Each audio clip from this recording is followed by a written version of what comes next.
Bom dia, bem-vindos novamente ao nosso link semanal de pensar filosoficamente, ou tentar pelo menos, né?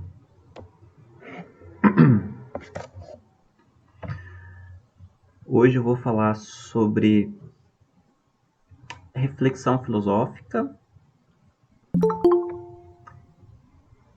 Eu acho que eu tinha falado semana passada que a gente ia trabalhar um pouco de sentimentos filosóficos, né?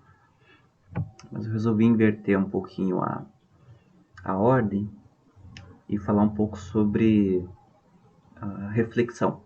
O que vem a ser a reflexão filosófica.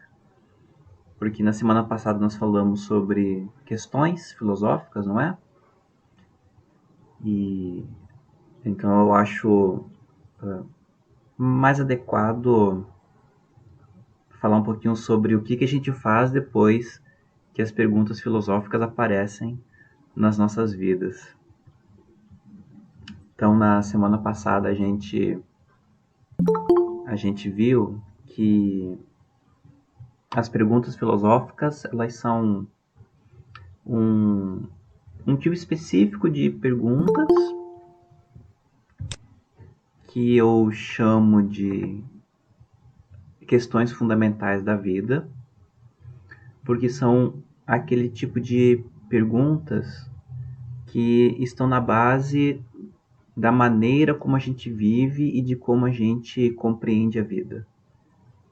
Então são fundamentais porque a maneira como a gente encara a vida, como a gente constrói o nosso projeto de vida, ou como a gente reconstrói o nosso projeto de vida, porque a vida é uma constante transformação, a gente projeta algumas coisas, mas no meio do caminho tem algumas pedras, como já diz o poema, e tem algumas pedras que a gente não consegue superar e a gente tem que então criar um desvio. E aí surgem as questões filosóficas, né? A respeito do sentido da vida, a respeito de quem nós somos, a respeito do que nós estamos fazendo nesse mundo ou até o que o mundo está fazendo com a gente. E, enfim, então surgem aí as questões fundamentais da vida, que eu diria que são 4 ou 5, basicamente, né? Talvez você já tenha se deparado com alguma dessas questões. O que é a verdade? Né? É uma questão fundamental, já que todos nós queremos a verdade, buscamos a verdade, e é uma resposta difícil de se encontrar. Até o mentiroso quer a verdade. Né?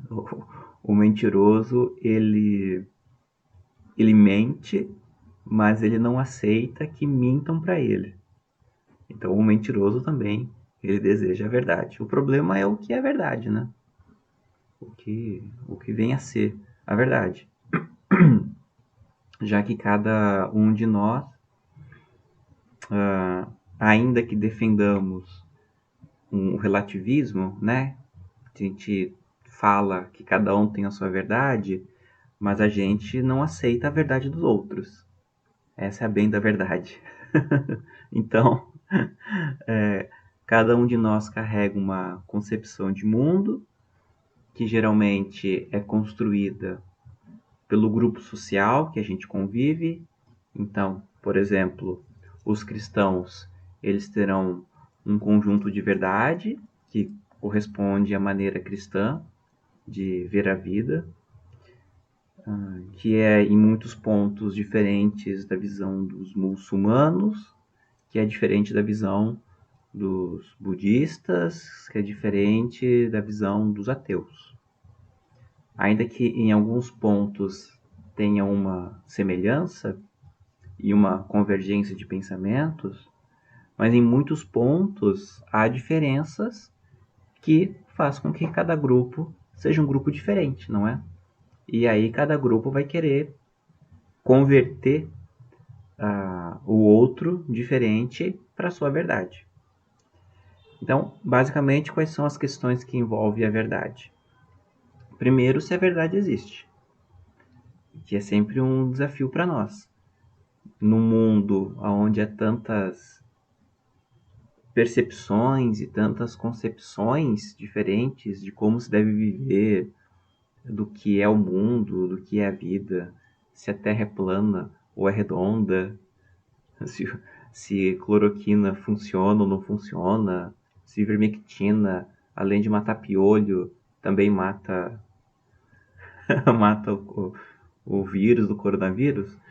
Então, num mundo onde há tantas concepções, e cada um defendendo a verdade da sua concepção, a gente precisa se perguntar se a verdade existe, né?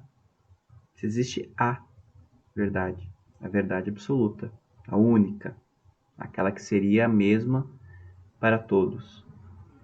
Quando a gente fala de verdade absoluta, a gente está falando disso, que é de um conhecimento, de uma percepção, de uma concepção a respeito das coisas que sejam as mesmas para todas as pessoas, em todos os lugares e em qualquer tempo histórico. Isso é verdade absoluta. Então, mas diante de um mundo com tantas verdades, a gente se pergunta se a verdade existe, né? Mas vamos supor que ela exista, tá? Vamos dizer, não, a verdade ela existe. Ok. Se ela existe, como é que a gente faz para conhecer ela? Ou se é possível conhecer ela? Porque pode existir a verdade, mas a gente não consegue conhecê-la, né? Ela é uma coisa inacessível. Isso, alguns filósofos defendem essa ideia de que se existe uma verdade, a gente não tem como conhecer ela. Nós vamos supor que sim, que há como conhecer a verdade. Então ela existe e é possível conhecê-la. Como então que a gente conhece a verdade? Conhece pela razão? Conhece pela intuição? Conhece pela fé? Conhece pela imaginação? Como faz para conhecer a verdade? Vamos pegar aqui, vamos supor que seja o conhecimento pela fé, né? Qual fé? Pela fé cristã? Pela fé hinduísta? Pela fé xamânica? Pela fé em quê? Pela fé num livro? Pela fé numa imagem? Pela fé numa pessoa iluminada? Giovanna coloca aqui. Por exemplo, a morte. Como faz para conhecer a verdade sobre ela? Seria a fé? Qual verdade sobre a morte, Giovanna? O que a gente tem é o fato, que a morte acontece, né? Você fala sobre o que vem depois da morte? Né? Pois é, não sei como é que faz para conhecer, já que ninguém ainda voltou para contar como é, né? Quer dizer, em algumas concepções religiosas, algumas pessoas contam como é a vida depois da morte, né? Por exemplo, no Espiritismo. Tem lá uns espíritos que contam, né? Como seria uma vida após a morte. Até tem um filme inspirado nisso. Como é que é aquele filme? Ghost. Ghost? Não, Ghost. O Ghost fala de um morto que tá nessa vida ainda. É, minha mãe já viu 500 vezes esse filme. O filme é maravilhoso. Anos 80, assim. Nossa, toda vez ela chora, não sei como que ela tem estoque de água. Mas é um filme, mas é um filme muito triste. Até eu choro vendo Ghost. Quem não chora vendo Ah, Ghost? prefiro Power Ranger. Mas é um filme brasileiro. Nosso Lar. Nosso Lar, lembrei agora. Micaela adora o quê? Ghost? Do outro lado da vida? Oh, my love. Né? Mas é o filme brasileiro, Nosso Lar. Não sei se vocês já viram. Filme ruim. Ruinzinho o filme. Mas enfim, o filme Nosso Lar, ele na verdade é uma peça de teatro, originalmente, que é inspirado originalmente numa numa fala trazida por um espírito, né? Tem um filme também, o professor, chamado A Cabana. Aí depois o cara vai em coma e vê Jesus, vê Espírito Santo, vê uns caras doidão, né? Ah, sim. É, mas A Cabana aí já não é um filme espírita, né? É um filme cristão. É mais ou menos também, né? É? Porque fala de alguma coisa. É, não, mas a Não, concepção. não é espírita, mas é religioso. Sim, é religioso, sim. É, mas é numa pegada mais cristã, do cristianismo, né? Diferente. Ah, então, assim, ah, a vida após a morte, todas as religiões trabalham, porque é uma questão fundamental da vida, né? O que vem depois dessa vida? Se é que existe alguma coisa depois dessa vida.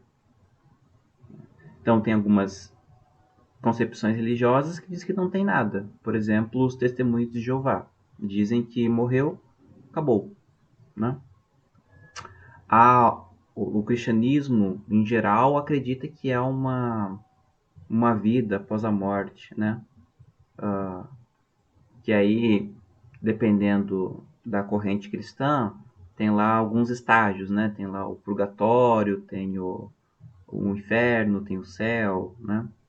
Para outros tem só céu e inferno. Numa concepção espírita, há reencarnações, né? Que você vai voltando até o teu espírito evoluir de tal maneira que você não volta mais, né? Eu acho que é mais ou menos isso. Você tem na concepção hinduísta, que é mais ou menos uma concepção também espírita, a diferença é que você pode voltar em, como animais, né? Tanto que lá O, no hinduísmo você não mata vaca, né? Porque vaca pode ser a reencarnação de um parente seu. Quem ia comentar alguma coisa? Pode A comentar vaca aí. minha tia. a religião espírita, eles falam que se você morre, por exemplo, se você for uma boa pessoa, seu espírito fica aprendendo uns 80 anos e depois você volta no convívio de, por exemplo, seus netos, bisnetos, alguma coisa assim. Uhum.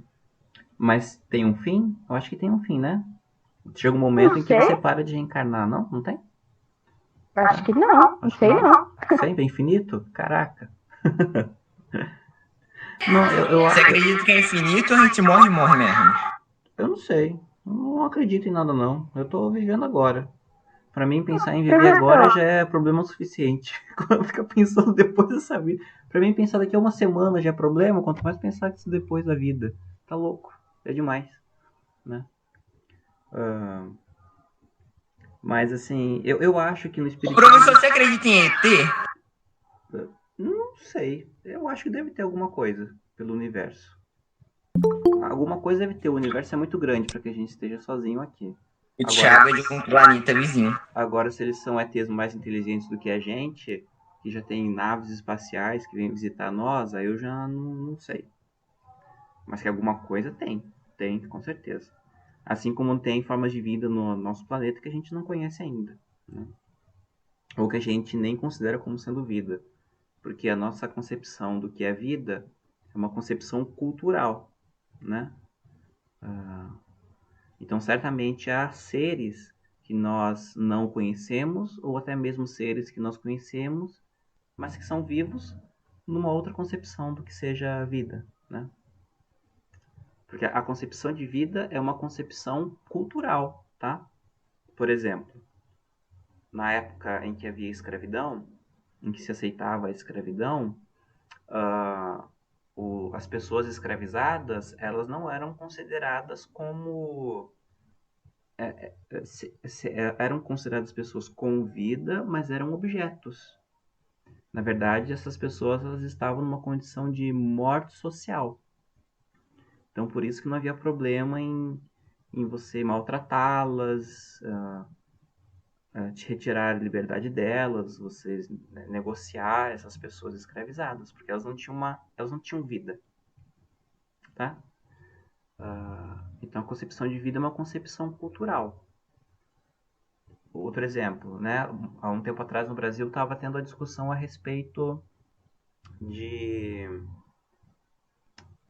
aborto de fetos anencéfalos, que é quando o feto ele não desenvolve plenamente o cérebro. E aí, por conta disso, então, quando a chance de nascer morto é muito grande, né? Então, estava se vendo a discussão a respeito se poderia se liberar ou não o aborto de fetos anencéfalos, quando já fosse constatado, né, que o feto teria essa condição de não ter um cérebro plenamente desenvolvido. Então entra uma concepção de vida, né? Um feto sem cérebro é um ser vivo, né? Percebe? Então a própria concepção do que é a vida é uma concepção cultural, tanto da vida humana como da vida de outros seres. Olha só, nós damos muito mais valor a uma vida de um cachorro, de um gato que nós domesticamos, do que a vida de uma barata, de um pernilongo, né? Tá, os comentários aqui no chat de fimose, uma estátua de fimose, enfim, não sei não, o que é isso, né? Ô, professor, você é vegano? Não, vegano não. É muito caro ser vegano. E dá muito trabalho. Mas vegetariano eu sou vegetariano. Mas, então assim, fechando, né? Sobre a morte, né? Que perguntaram. Partindo de uma concepção. Professor, isso não sua mãe é um terço? Seria um. Dá pra chamar de terço. É a mesma lógica de um Ah, terço. tá. É porque você falou que não acreditava em religião ocidental, aí eu falei, ué, isso é um terço? Mas é um terço praticamente da sua religião, né? É um japamala, é budista, né? Budista e hinduísta. É a mesma lógica, né? De um terço. Tem aqui as contas que você vai passando enquanto você Não, deixa eu. recita as suas Nossa. orações, os seus É, não, mantras, mas tem filho, tem respira. mulher. É a mesma lógica de Tem um bem. Eu terço. também. Aí, você é sapatão? Não, eu só quero aparecer com sua mãe. Não, quer aparecer. Oxi. Jogos que você pode ser explicados. Mas em geral as Caraca, religiões Zack é têm, Optimus né? Prime. Os muçulmanos têm, os cristãos têm, os hinduístas, budistas têm, né? É um, é um recurso para você ter disciplina quando você está orando, né? Tá recitando mantras, enfim, né? Então, olha só. É que eu tenho o hábito de dar aula segurando alguma coisa na mão. Vocês vão ver no presencial, por exemplo, eu fico segurando uma chave. Eu tenho o hábito de segurar algo na mão enquanto eu dou aula.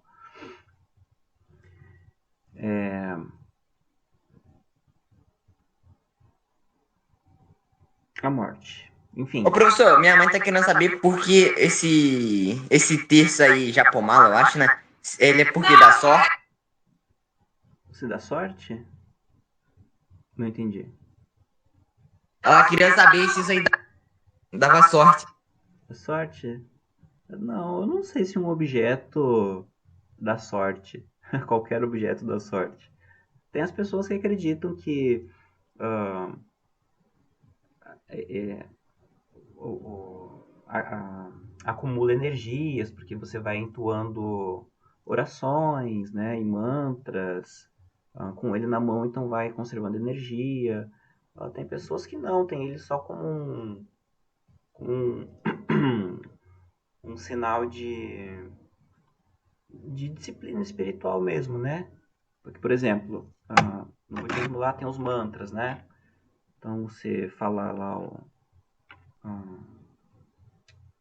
sei lá, o mantra da Tara Verde, né? Taritari, Tutari, Bodhisorra, né? Aí você recita e você então aí passa uma bolinha. Aí você fala de novo, tipo um terço católico, né? Aí você faz uma volta toda. São 108 contas, no caso, né? Do Japamala. E aí você rezou 108 vezes. É uma questão de disciplina, né? Mas tem pessoas que usam como proteção. Tem aquelas pessoas que usam... Esse meu aqui é feito de sementes, né? Semente da árvore do Buda, que eles chamam, né? Mas tem pessoas que usam com pedras. E aí acredita que aquela pedra tem alguma coisa energética, né? Então depende da fé de cada um, né? Eu, no meu caso, não acredito que objetos tragam ou não sorte, né? A sorte está aí, a boa ou a má sorte. A gente tem que fazer coisas boas e essas coisas boas que nós fazemos com uma intenção boa, né? Elas geram contextos que trazem boa sorte. Não garante a boa sorte, mas geram contextos de boa sorte, né? É tipo um dólar na carteira, né? Tipo $1 na carteira, exatamente. Um pé de coelho, uma figa na porta.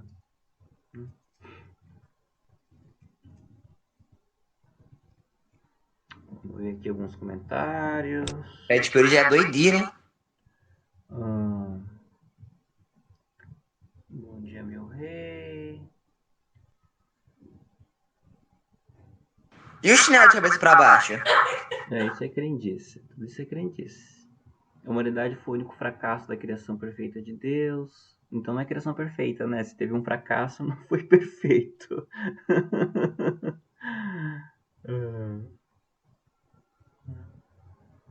Vamos lá. Não sei se a gente é fracassado também, né? A gente é o que é, né? A gente é o que é. Então, olha só. Então, o que é verdade, né? A gente estava falando sobre o que é verdade, né? Então, se a verdade existe, talvez, vamos supor que sim. Ela existindo, é possível conhecê-la. Vamos supor que sim. Se é possível conhecê-la, como conhecê-la? Ainda tem um outro problema, né? Se há como conhecê-la, como saber se o que a gente conhece é a verdade? Como saber disso? Qual é o critério que determina para saber se aquilo que eu falo, aquilo que eu penso, aquilo que eu conheço verdadeiramente? Né? Então, a verdade é um problema fundamental da vida que a gente busca a vida inteira. Né? Um outro problema fundamental é sobre o que é certo e o que é errado. Todos nós buscamos o que é certo, né?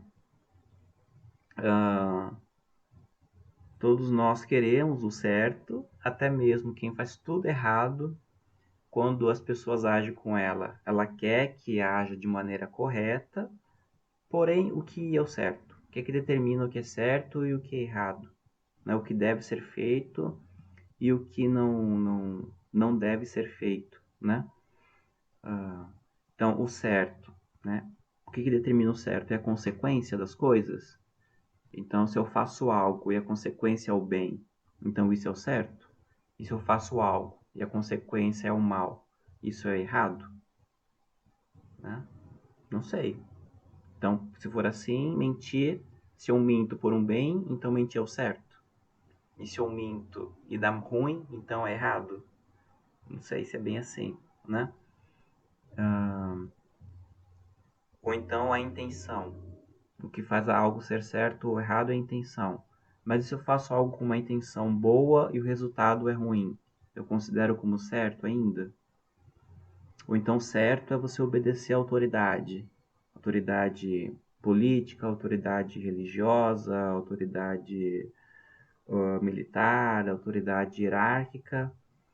Então, se você faz algo mal, mas por obediência à autoridade, ainda assim, é certo, né? Então, o que é o certo e o que é o errado, né? O que é que determina isso? É um problema fundamental, né? O que é justo também é outro problema. A justiça diz respeito à nossa vida em sociedade. Então, o que é uma sociedade justa? É todos serem tratados de maneira igual? Poxa, mas nós somos diferentes, então como é que você vai tratar todo mundo igual se todo mundo é diferente? Ou então é tratar as pessoas a partir das suas diferenças. Mas aí tratar a partir das diferenças não é privilegiar? Porque há algumas pessoas que têm algumas diferenças que vão demandar um tratamento especial, digamos assim. E aí eu não estaria sendo injusto com as outras pessoas diferentes? Então, o que é justiça? Né? O que determina a justiça? Isso a gente discute na política. A política é uma grande discussão a respeito do que é uma vida justa em sociedade, né? E a beleza, né? O que é o belo também é uma questão, porque todos nós queremos o belo, não o belo cantor, né? Mas todos nós queremos a beleza, queremos estar junto do que é bonito. Nós não queremos o feio, nós não queremos ser feios e nem queremos também conviver com o que é feio. A gente quer o belo, que é o bonito. Mas o que é o bonito? O que é que determina a beleza, né? O que determina a feiura de algo?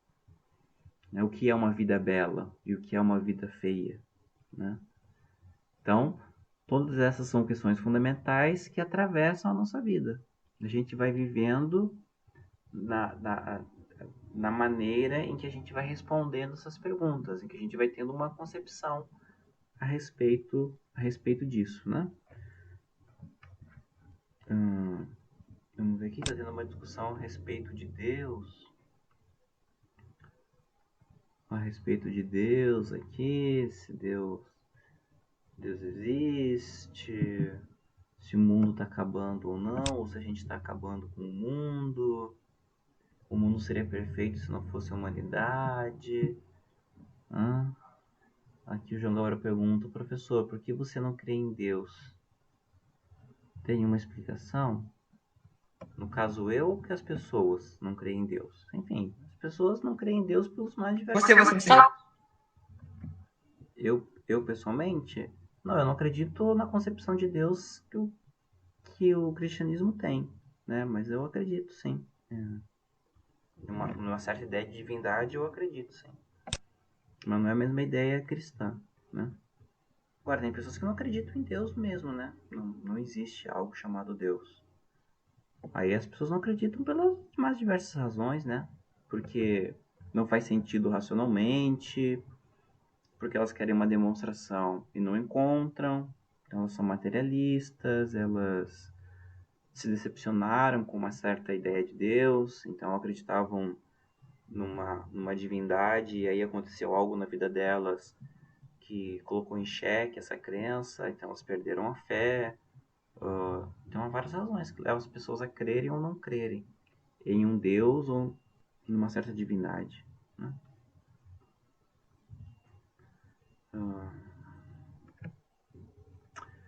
Bom, então, agora, todos nós temos algumas respostas para essas perguntas filosóficas, né? E aí acontece um certo engano a respeito da filosofia, que as pessoas acham que qualquer resposta que se dê a uma pergunta como essa é uma resposta filosófica, o que não é verdade.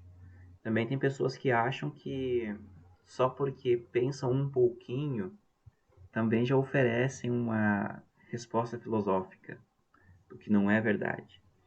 Ou então pessoas que falam bastante e viajam muito, como gosta-se de se dizer, também de uma resposta filosófica. Não é assim que funciona, né? Você pensar filosoficamente é você pensar de uma determinada maneira. E é isso que eu vou começar a falar hoje, né? O que seria a reflexão filosófica?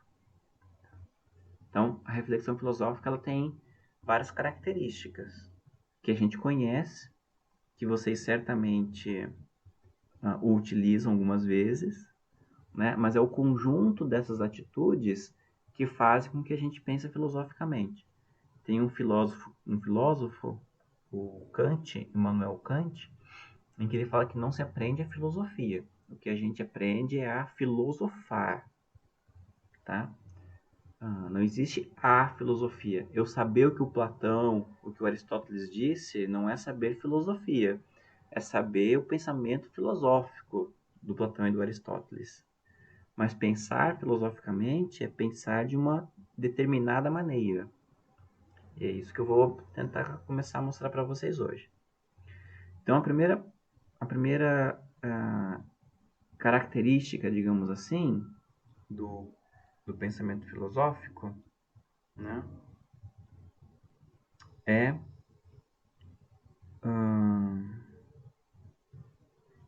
é refletir, né?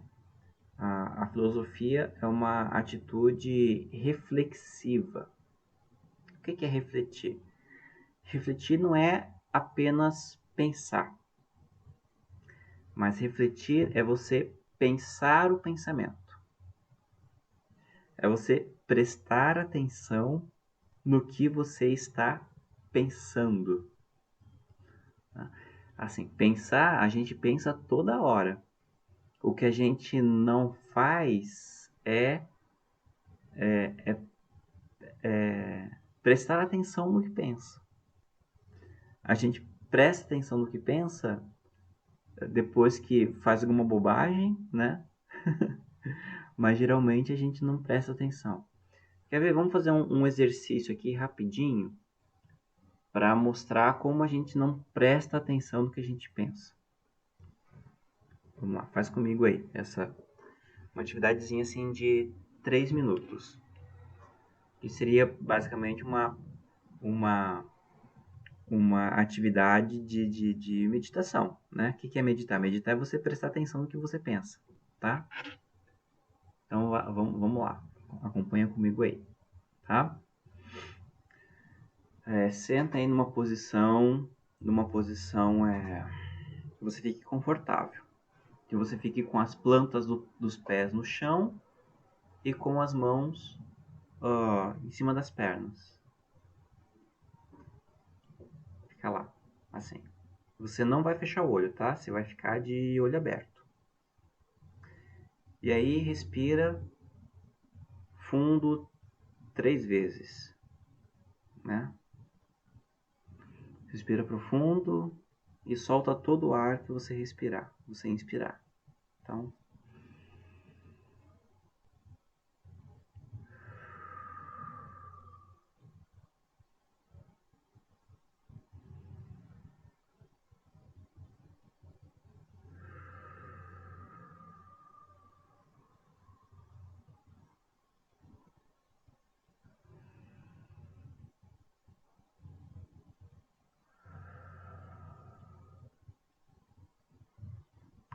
agora que você respirou profundamente, relaxou um pouco, o que você vai fazer? Eu vou contar aqui 2 minutos.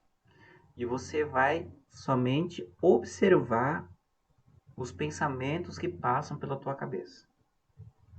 Tenta não se prender em nenhum pensamento. Você só vai olhar para o que você está pensando. Então você vai olhar fixamente para um ponto e vai somente observar o que passa pela tua cabeça. Só isso. Eu vou contar 2 minutos. E aí depois você vai dizer para mim quantas coisas diferentes passaram na sua cabeça. Só 2 minutos.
2 minutos.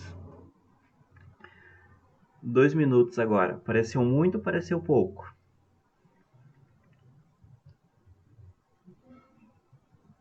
Geralmente a gente acha que 2 minutos é pouco, né?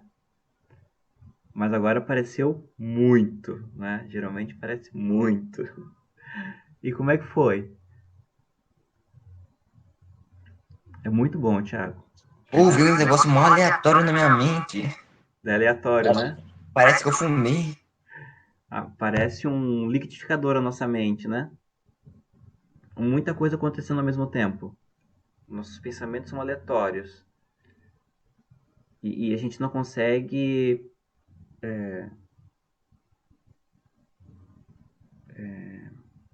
acompanhar o ritmo do pensamento, né? É geralmente isso que faz o nosso cansaço, porque a nossa mente não para 1 minuto, nossa mente está trabalhando o tempo todo. Então, quando você para prestar Ô, atenção... professor, Diga, João. ó, primeiro, eu fui jogar no PSG com o Neymar. Aí depois eu pulei de asa delta.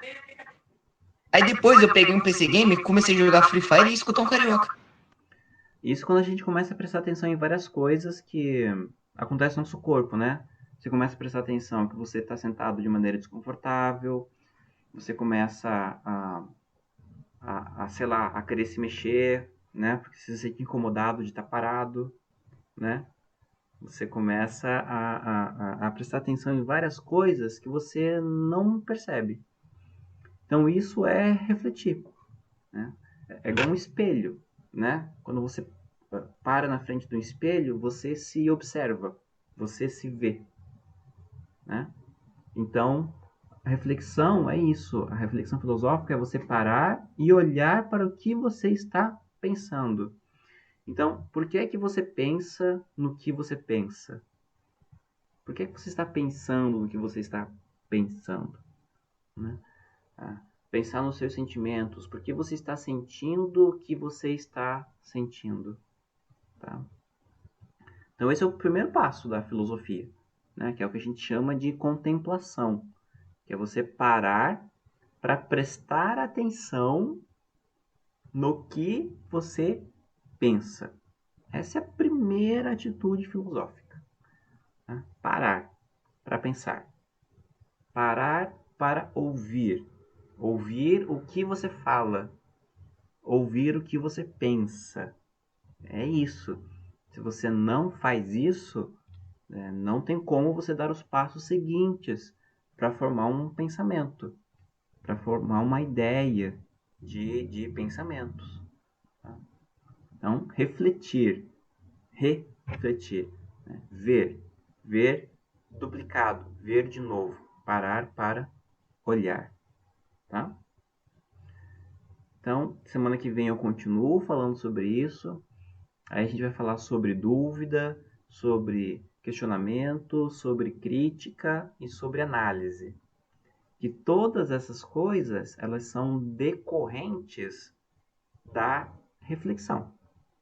Quando você começa a prestar atenção no pensamento, você começa então a fazer críticas, a fazer questionamentos, a ter dúvidas e a superar essas dúvidas.